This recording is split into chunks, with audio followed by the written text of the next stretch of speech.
এই ডিম পাড়া লেয়ার মুরগি খেতে কিন্তু ভীষণ মজা লাগে। তো রান্না করতে অনেকটা সময় লেগে যায়, যেহেতু হচ্ছে মুরগিটার কি সেদ্ধ হইতে আর কি দেরি হয়, এর জন্য। যাই হোক, তারপরেও কিন্তু খেতে অনেক অনেক বেশি মজা। আর একটু ঝালটা বাড়িয়ে দিয়ে রান্না করলে আমার কাছে মনে হয় যে আরও বেশি মজা লাগে খেতে। আসসালামু আলাইকুম, সবাই কেমন আছেন? আশা করি ভালো আছেন। আমি আল্লাহর রহমতে অনেকটা বেশি ভালো আছি। তো প্রতিদিনের মতন কিন্তু আজকে হচ্ছে ছোট্ট একটা লং ভিডিও নিয়ে আসলাম। আশা করি ফুল ভিডিওটার সঙ্গেই থাকবেন। আর ভিডিওটা কিন্তু হচ্ছে দুপুর থেকে আর কি শুরু করে দিলাম আমি। আর হচ্ছে আজকে কিন্তু আলু দিয়ে হচ্ছে মুরগির মাংসটা আমি রান্না করব। এর জন্য হচ্ছে বড় বড় পিস করে আলুটা হচ্ছে সুন্দরভাবে আর কি তেলে আমি একটু ভেজে নেব। আর হচ্ছে মাংসের ভিতরে ভেজে আলু দিলে কিন্তু খেতে অনেক অনেক বেশি ভালো লাগে। তার সাথে হচ্ছে আর কি একটুখানি শাকও আমি রান্না করব। এটা হচ্ছে কলমি শাক।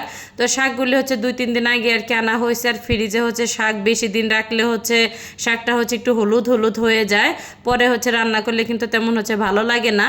তো ভাবলাম হচ্ছে মুরগির মাংস রান্না করবো, সাথে হচ্ছে একটুখানি আর কি শাকটা হচ্ছে ভাজি করে ফেলি। আর এদিকে কিন্তু হচ্ছে আর কি আমি এই শাকটা কিন্তু দেওয়ার পরে হচ্ছে এদিকে আলুটাও আর কি ভাজা হয়ে গেছে।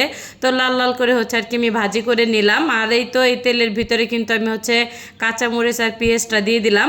আর হচ্ছে পেঁয়াজটা কিন্তু অনেক সুন্দর করে হচ্ছে আর কি আমি লাল লাল করে একটুখানি আর কি ভেজে নিব আমি। আর হচ্ছে আমার কাছে মনে হয় যে পেঁয়াজ বাটা দিয়ে আর কি তরকারিটা রান্না করলে না তেমন হচ্ছে সুন্দর আর কি কালারটা আসে না।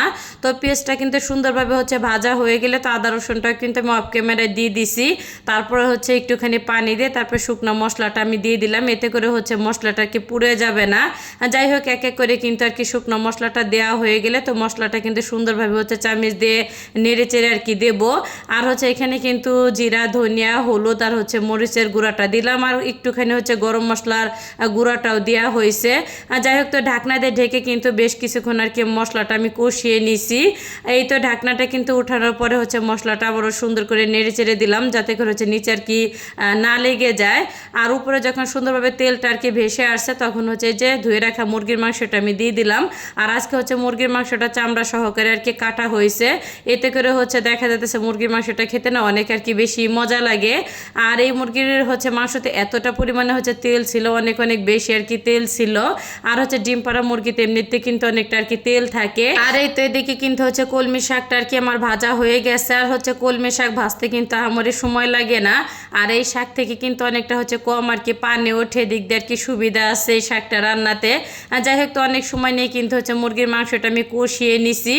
আর এই তো কষানো কিন্তু হয়ে গেলে তো ভেজে রাখা কিন্তু হচ্ছে আলুটা আমি দিয়ে দিলাম। আর হচ্ছে আলুটা ভাজার সময় অনেকটা পরিমাণে আর কি সেদ্ধ হয়ে গেছে। তো পাশের চুলায় কিন্তু আমি গরম পানি হচ্ছে বসিয়ে দিছি। আর এই তো এখন কিন্তু হচ্ছে মাংসের ভিতরে আর কি গরম পানিটা দিয়ে তো বেশ কিছুক্ষণ হচ্ছে আবার আর কি আমি রান্না করে নেব। আর হচ্ছে এই মাংসটা রান্না করতে কিন্তু বেশ সময় আর কি লেগে যায়। আমার কাছে মনে হয় যে গরুর মাংস হচ্ছে এর আগে আর কি রান্না হয়ে যাবে। যাই হোক, যে জিনিসে কষ্ট বেশি তো ওই জিনিসটা কিন্তু মজাও লাগে আর কি বেশি।